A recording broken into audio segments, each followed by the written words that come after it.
Bonjour à tous, alors aujourd'hui on se retrouve pour une vidéo fabrication de modules. J'ai eu énormément de demandes sur Instagram via mes stories où je fabriquais des modules, des demandes pour que j'explique comment je fais. C'est pour ça que je fais cette vidéo. Par contre je vais pas tout expliquer en détail, je vais pas avoir le temps, mais je vais vous filmer l'ensemble des étapes. Voilà, allez c'est parti au boulot. Alors petite voix off qui n'était pas prévue à la base, mais je me suis dit que ça serait plus pratique pour vous expliquer quelques détails. Donc des méthodes pour fabriquer des modules, il en existe pas mal. Là on va juste voir celles que moi j'utilise régulièrement. On va commencer par découper les deux triangles qui forment les côtés du module. Ça va vraiment être notre base autour de laquelle va se construire l'ensemble de la structure. Pour être sûr qu'ils soient identiques pour pouvoir partir sur une base stable, je les relie entre eux avec des serre-joints pour finir les dernières découpes et pour poncer les côtés.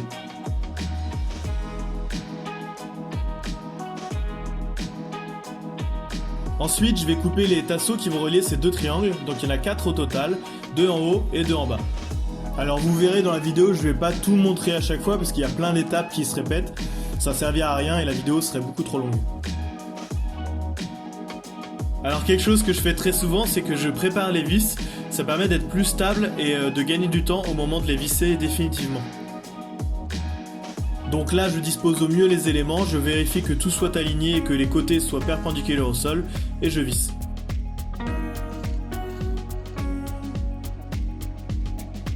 Voilà, les premiers éléments sont fixés entre eux, donc maintenant ça va être plus simple pour assembler le reste de la structure. On termine la base rectangulaire au sol avec 2 tasseaux supplémentaires.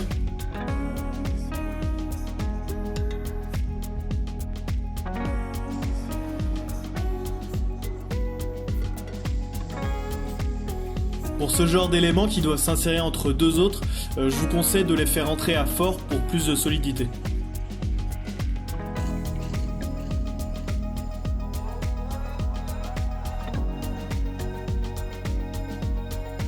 Maintenant, on va venir placer les renforts. J'utilise cet outil vraiment pratique pour mesurer et reporter les angles. Je sais plus comment il s'appelle, mais il est facilement trouvable en magasin de bricolage.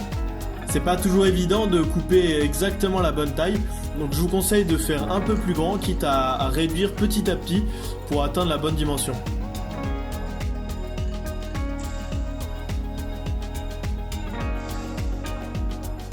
Pour être sûr que les éléments ne bougent pas pendant que je visse, je fixe les renforts avec des serre-joints. C'est une technique vraiment pratique que j'utilise tout le temps. Comme on l'a vu avant, j'ai fait une base rectangulaire avec des tasseaux assez épais. C'est pour ça que j'ai choisi de ne pas finir les triangles des côtés en pointe. Donc j'ai juste coupé la largeur des tasseaux.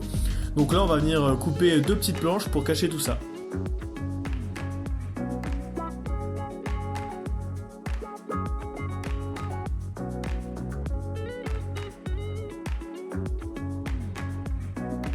Donc pareil, on utilise les serre-joints pour les placer, c'est beaucoup plus simple.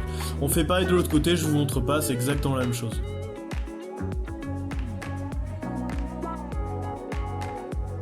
Maintenant, on va venir placer un renfort en plein milieu, vissé de chaque côté.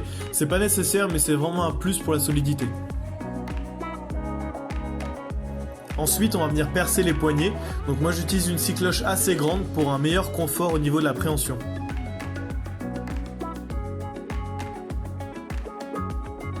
Alors vous le verrez par la suite, je vais fixer sous le module des gommes antidérapantes. Et pour pouvoir les fixer correctement, je vais d'abord mettre des cales aux 4 coins du module.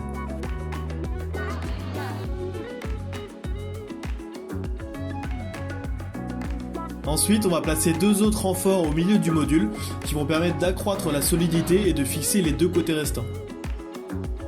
Donc là j'ai pas les images, j'ai eu un problème de carte mémoire, mais c'est très simple, donc je découpe la plaque, je prépare les vis, je la mets en place, je vérifie que tout soit aligné, puis je visse l'ensemble. Alors là on arrive à une étape bonus que je fais pas à chaque fois. Je vais venir mettre de la colle à chaud, de la colle spéciale bois, dans tous les petits trous que je vais trouver et à toutes les jointures d'éléments. Ça va permettre de renforcer l'ensemble de la structure. Ensuite, il va rester à fixer le dernier côté. Donc sur cette image, on voit mieux l'implantation des vis. Donc 3 rangées de 4, ça suffit largement. Et pour finir, la dernière étape de l'assemblage, on va fixer le dessus du module. Donc comme d'habitude, on découpe la pièce, on la place, on prépare les vis et on fixe le tout.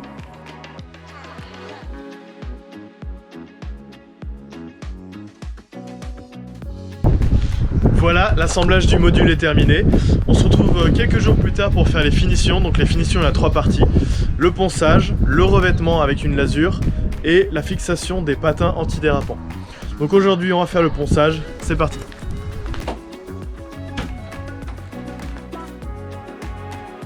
Alors le ponçage va permettre plusieurs choses. Déjà on va venir égaliser toutes les surfaces, les mettre à fleur les unes par rapport aux autres. Donc ça c'est surtout pour un côté esthétique. Ensuite on va venir arrondir tous les angles et tous les coins vifs pour plus de sécurité et pour éviter les échardes.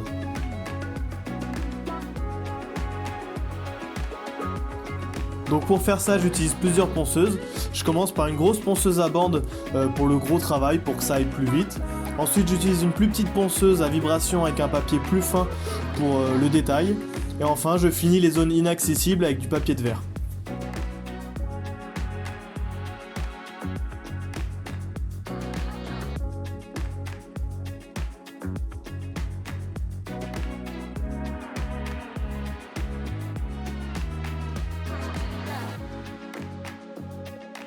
On passe maintenant à la deuxième partie des finitions, ça va être le revêtement. Donc moi j'utilise une lasure transparente qui va permettre de protéger le module contre les intempéries s'il est utilisé en extérieur, mais également des petits chocs.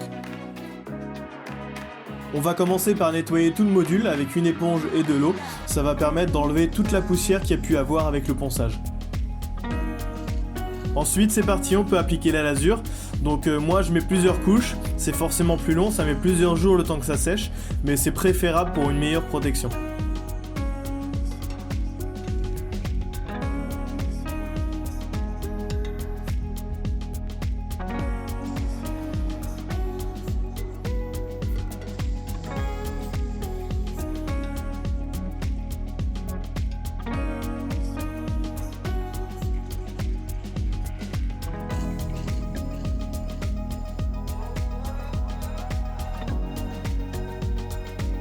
Dernière étape de finition, la fixation des gommes antidérapantes sous le module au niveau des cales qu'on a mis en place précédemment.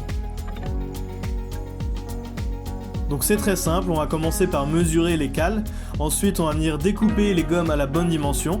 Donc moi j'utilise cette méthode, je coince les gommes entre 2 planches de bois avec des serre joints, puis je les découpe au cutter.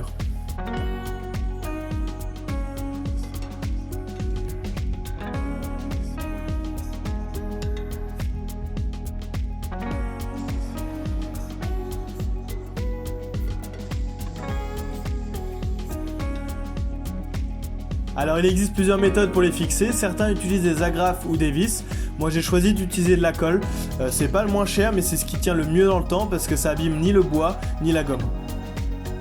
Pour appliquer correctement la colle on va poncer la cale, ensuite on va la nettoyer, la dépoussiérer avec une éponge et de l'eau, et enfin on va dégraisser la surface avec de l'acétone.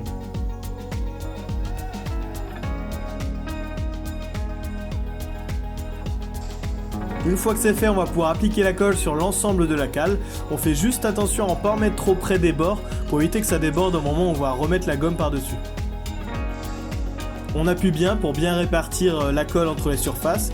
Ensuite, moi j'utilise un poids pour compresser l'ensemble pendant au moins une journée entière.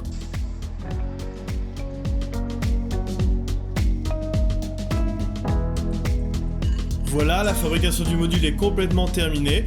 J'espère que cette vidéo vous a plu et que vous avez appris des choses. Si jamais il vous reste des questions, n'hésitez pas à les poser en commentaire, je répondrai à tout le monde.